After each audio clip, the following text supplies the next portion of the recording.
ساتوی پسرو وینو دا د شهیدانو کور دا د باتورانو کور دا د باتورانو کور دا د باتورانو کور دا د باتورانو کور ساتوی پسرو وینو دا د شهیدانو کور دا د باتورانو کور دا د باتورانو کور دا د باتورانو کور دا د باتورانو کور.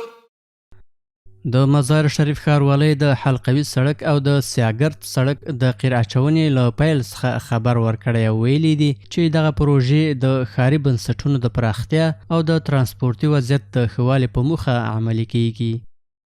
د مزار شریف ښاروال وایي چې دا اداره پلان لري څو د 1405 لمریز کال په اوږدو کې د ښاري پراختیا پروګرامونو له تطبیق سره هممهاله د یادو سړکونو د اسفالت او قیر اچونې چارې په اساسي او معیاري ډول پرمخ یوسي. د هغه په وینا دغه پروژې به د ترافیکي ګڼې ګوڼې په کمولو، د ښاریانو لپاره د ښار په بېلابېلو څنډو کې د تګ راتګ د اسانتیاو لپاره مهم رول ولوبوي. د وړاندې شوو معلوماتو له مخې حلقوي سړک د مزار شریف ښار له مهمو او ستراتیژیکو لارو څخه شمیرل کیږي چې بشپړ اسفالت یې کولی شي د ترافیکي ګڼې ګوڼې له امله پر مرکزي سړکونو فشار راکم کړي. همدارنګه د سیاګرد سړک هم له بیروباري لارو څخه دی چې اسفالت به یې دغلته په ترانسپورتي او اقتصادي وضعیت کې د پام وړ مثبت بدلون راولي.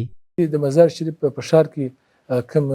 کوچني سړکان چې دي د سیاګرد مثلا د دې حلقوي سړک څخه بیا دولنې شروع کېږي تر مسلخ پورې موږ دا سړک په خو چې مسلخ ته په دې خاطر چې دا خلک ولاړ شي وراسي په زرنجانو کې په موټرانو کې پسونه غوایان دغسې نور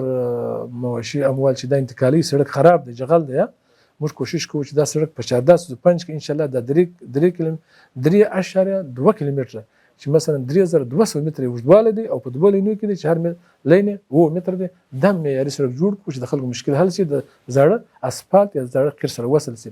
د مزار شریف ښاروالۍ ټینګار کړی چې دغه پروژې به د تخنیکي معیارونو په پام کې نیولو سره او د شته امکاناتو او سرچینو په کارولو عملي شي او هڅه به وشي چې چارې په ټاکلي وخت او ښه کیفیت سره بشپړې شي. یو حلقوي سړک هغه په داخل ښار کې و، دا دوم حلقوي سړک دی. دوم حلقوي سړک ته انشاءالله موږ ژمن یو او تعهد ورکوو، وعده ورکوو، اطمینان ورکوو او خپل نظام ته او خپل مشرانو ته او مشرتابه ته جناب اجوالي صاحب ته او د مزار شریف قدرمنو ښاریانو ته اطمینان ورکوو چې انشاءالله العزیز تاسو به د دې شاهدان اوسئ چې انشاءالله په 1405 او 1406 کې انشاءالله العزیز د مزار شریف حلقوي سړک به یو معیاري ښکلی او پرمختللی سړک انشاءالله العزیز جوړیږي. ویل کېږي چې د دې ډول پروژو عملي کول د مزار شریف ښاروالۍ د هغو پراخو پروګرامونو برخه ده چې موخه د ښاري بنسټونو عصري کول او ښاریانو ته د خدمتولۍ کچې لوړول دي.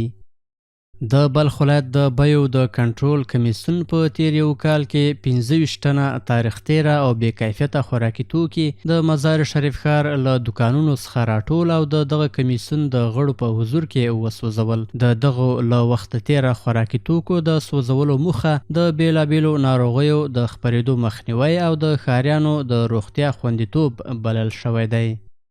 د بلخ ولایت د بیو د کنټرول کمیسیون په تیر یو کال کې 25 ټنه تاریخ تیره او بې کیفیته خوراکي توکي د مزار شریف ښار له دوکانونو څخه راټول او د دغه کمیسیون د غړو په حضور کې وسوځول. د یاد کمیسیون د مسؤلینو په وینا له دې ډلې څخه 10 ټنه مخکې سوځول شوي او اوس 15 ټنه نور چې 48 ډوله خوراکي توکي پکې شامل دي د کمیسیون د غړو په حضور کې وسوځول شول.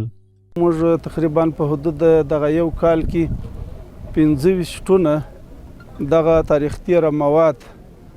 دا موږ حریق کړي وو او هدر کړي دي. دا اوس تقریبا 15 ټنه دا څه اضافه دغه مواد چې اوس یې تاسې وینئ چې ور یې اخیستی دی. دا انشاءالله تعالی دا زموږ کار به دغسې جریان لري چې زموږ وطنوال، زموږ ملت او زموږ دا ټول وګړي د ښار د دغه څه تاریخ تیرو شیانو څخه د دغه ضرر څخه دوی نجات پیدا کړي. دغه پروسه زمونږ همیشه دوام لري او موږ هیوادوالو او هموطنو والو ته دغه ډاډ ورکوو چې انشاءالله تعالی موږ به په آینده کې هم دغه پروسې ته دوام ورکوو او کوم تاریخ تیر او بې کیفیته توکي چې زموږ په هیوادوالو هغه دوکانداران یا متشبثین خرڅوي نو د دې نه به مخنیوی کوو انشاءالله. دغه اوس عملا د حذر موضوع ده. موږ په تیر د حدود یو کال کې 25 ټنه مواد خوراکي توکه چې 48 کلمه جنس کېږي خو اولیه مواد دي راټوله کړي دي چې مخکې تاسو په جریان کې 10 ټنه مخکې ده شوي او 15 ټنه فعلا دغه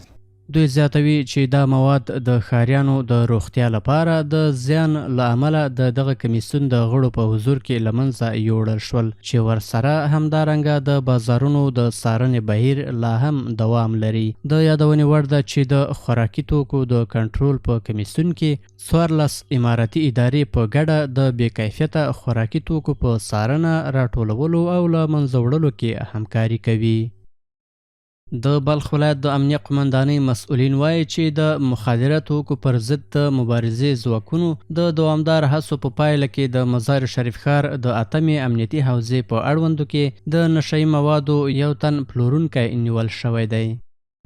د بلخ د امنیه قمندانۍ د مطبوعاتي دفتر په وینا له نیول شوي کس څخه 9 د پریګبلین په نوم ګولۍ ترلاسه شوي دي. یاد کس غوښتل دغه مواد وپلوري خو د خپلو غیر قانوني فعالیتونو له ترسره کولو وړاندې د امنیتي ځواکونو له لورې له پیژندلو وروسته ونیول شو. مسؤلین ټینګار کوي چې د نشهیي موادو د قاچاق او پلور پر وړاندې مبارزه په جدي توګه دوام لري او په دې برخه کې به هیڅ ډول غیر قانوني فعالیت ته اجازه ورنکړل شي. ویل کېږي چې نیول شوی کس به له لومړنیو څېړنو وروسته د لا زیاتو څېړنو په موخه عدلي او قضایي ادارو ته وسپارل شي.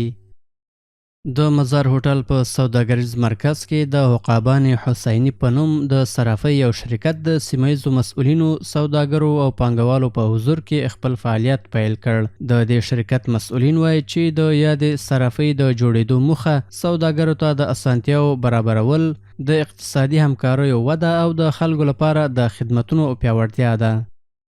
د مزار شریف ښار په مزار هوټل سوداګریز مرکز کې د یو صرافي شرکت رسما په فعالیت پیل وکړ. د دغه صرافي شرکت د مسؤلینو په وینا یاد شرکت به هڅه وکړي چې د پیسو د راکړې ورکړې په برخه کې د معیاري او چټکو خدمتونو په وړاندې کولو سره د سوداګریزو او اقتصادي فعالیتونو په اسانتیا کې اغیزناک رول ولوبوي. هغوی همدارنګه ټینګار وکړ چې د داسې مرکزونو جوړېدل کولی شي د سوداګرو ترمنځ باور زیات او د مالی بازارونو د لاودې لپاره زمینه برابر کړي. شرکت صرافی ما در بیشتر از 23 ولایت افغانستان